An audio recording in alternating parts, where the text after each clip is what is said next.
नमस्कार दोस्तों, आज का हमारा वीडियो है इंडियन कॉन्स्टिट्यूशन पे, भारतीय संविधान पे। भारतीय संविधान में आज हम लोग डिस्कशन करेंगे गवर्नमेंट ऑफ इंडिया एक्ट 1935, जो कि भारतीय संविधान के हिस्ट्री में आता है। भारतीय संविधान के हिस्ट्री बैकग्राउंड के रूप में हम जानते हैं। इसमें आज हम डिस्कशन करेंगे। अगर इस वीडियो के माध्यम से आप सभी को कोई नॉलेज गेन होता है, कोई जानकारी होती है, तो प्लीज़ मेरे चैनल को सब्सक्राइब करें। आगे भी मैं ऐसे ही वीडियो लाता रहूँगा। ठीक है, चलिए आगे देखते हैं।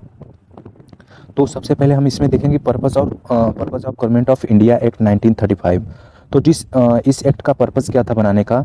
यह एक्ट ब्रिटिशर्स के द्वारा बनाया गया था। जो ब्रिटिश लोग हमारे देश में शासन कर रहे थे उस टाइम जब ये एक्ट लाया गया था, तभी हमारे देश में ब्रिटिशर्स का ही शासन था। हमारा देश आज़ाद नहीं हुआ था। तो उन्होंने यह एक्ट लाया, इसलिए लाया था कि भारत में जो प्रशासनिक कार्य है वो इजी तरीके से, एक संवैधानिक तरीके से कैसे संपन्न हो, इसके लिए ये एक्ट लाया था। चलिए देखते हैं इसके आगे क्या क्या कार्य हुए। तो इसके पर्पस में पहला पॉइंट है amend act make further provision government of India. तो amend act to make further provision for the government of India. Government of India के लिए एक प्रोविज़न था, प्रस्ताव था कि कैसे प्रशासनिक कार्य किया जाए। जो हमारा संविधान बनाया गया उसके लिए एक प्रस्ताव की तरह था, ऐसा रोल निभाया। ठीक है, आगे देखते हैं।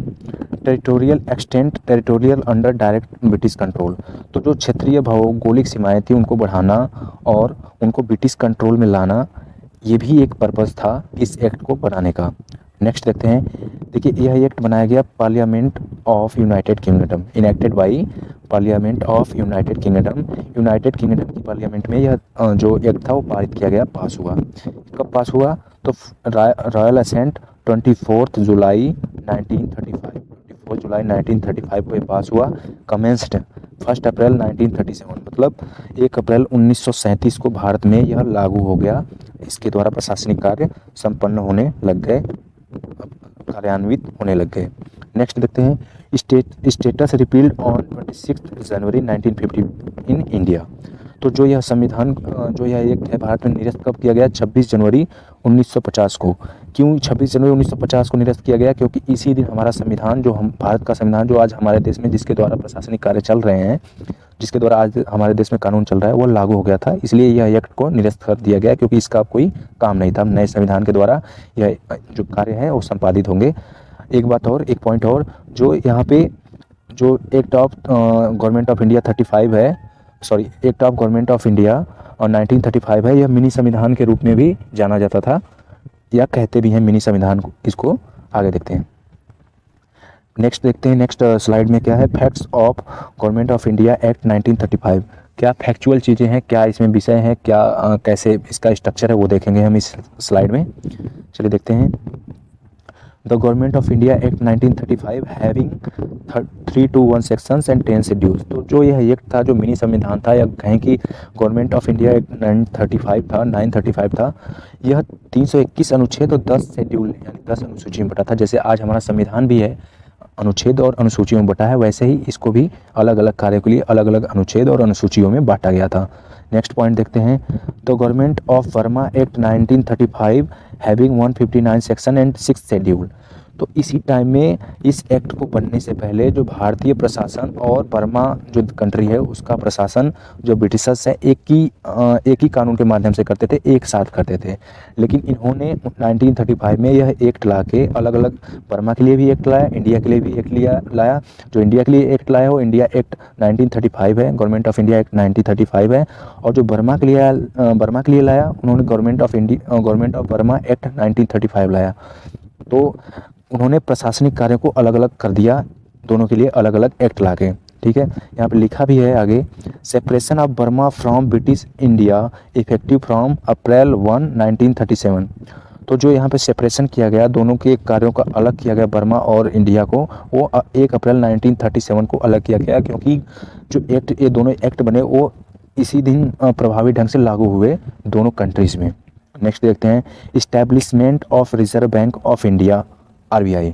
तो इसी एक्ट में भारतीय रिजर्व बैंक की स्थापना की उद्घोषणा की गई थी, और इसी एक्ट के माध्यम से रिजर्व बैंक ऑफ इंडिया स्थापित हुआ है, जो आज हमारे कंट्री में जो है मॉनिटरिंग पॉलिसी, इकोनॉमिकली जो भी सिचुएशंस है उन पे रेगुलेटिंग, मॉनिटरिंग करते रहता है। नेक्स्ट देखते हैं। अब इस एक स्लाइड में क्या है? इस स्लाइड में है features of government of India act 1935। क्या क्या फीचर्स हैं, क्या क्या कार्य होंगे इसके माध्यम से, वो हम इसमें देखेंगे। चलिए देखते हैं। तो how government of India act 1935 divided powers. तो इस एक्ट के माध्यम से गवर्नमेंट ऑफ इंडिया के जो पावर्स है, जो संघ मतलब सेंट्रल गवर्नमेंट और स्टेट गवर्नमेंट जो होती है उस टाइम क्या बोलते हैं, वहाँ पे प्रोविंसेस और जो है सेंटर के बीच में कैसे पावर्स का डिवाइडेशन हुआ, वर्गीकरण हुआ, वो हम देखेंगे यहाँ पे। तो this act divide powers between the centre and provinces. तो संघ और राज्यों के बीच में, संघ और प्रांतों के बीच में शक्तियों का बंटवारा इस एक्ट के माध्यम से किया गया। There were 3 list which give the subject under each government. 3 list बनाई गई जिसमें प्रत्येक सब्जेक्ट में हर राज्य के लिए अलग अलग राज्य के लिए और संघ के लिए शक्तियों का उल्लेख है।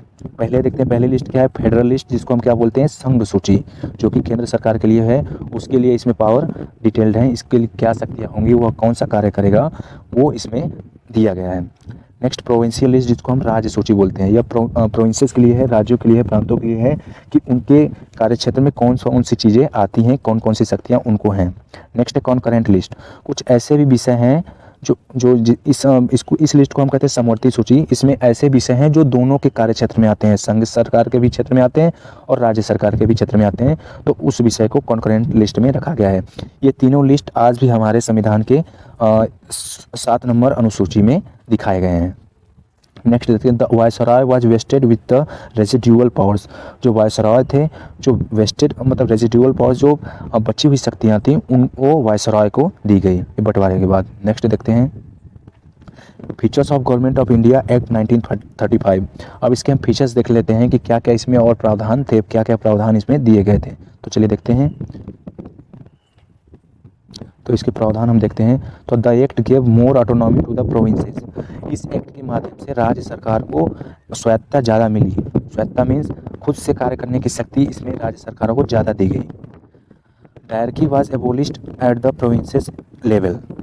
डायरकी मीन्स, डायरकी एक वह द्वितीय शासन प्रणाली थी जो अंग्रेजों के द्वारा लाई गई थी कार्य करने के लिए, वह हटी। प्रोविंशियल में थी ये द्वितीय शासन प्रणाली पद्धति, इसको हटाया गया। इसमें क्या था कि 2 पद्धतियाँ थी, 2 अथॉरिटीज़ थी। एक जो है एग्जीक्यूटिव कार्य देखती थी, एक जो है लेजिस्लेचर कार्य देखती थी, तो उसको हटाया गया।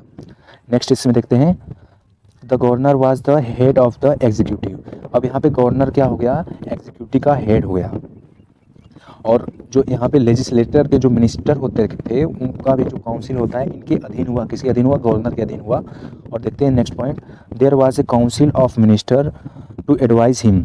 जो काउंसिल ऑफ मिनिस्टर्स हुआ करती थी, जो मिनिस्टर्स और लेजिस्लेचर मतलब अलग अलग राज्य की विधानसभाओं से चुन के आए थे, वो क्या है, इनकी सलाहकार बने। किसके, गवर्नर के सलाहकार बने। जैसे आज भी हमारे प्राइम मिनिस्टर हमारा क्या हुआ करते हैं, हमारे देश में एग्जीक्यूटिव के हेड हैं प्राइम मिनिस्टर, और जो उनकी कैबिनेट है, जो मिनिस्टर्स की कैबिनेट है, उनको एडवाइस करती है अलग अलग कार्यों के लिए, अपने अपने कार्य क्षेत्रों के बारे में।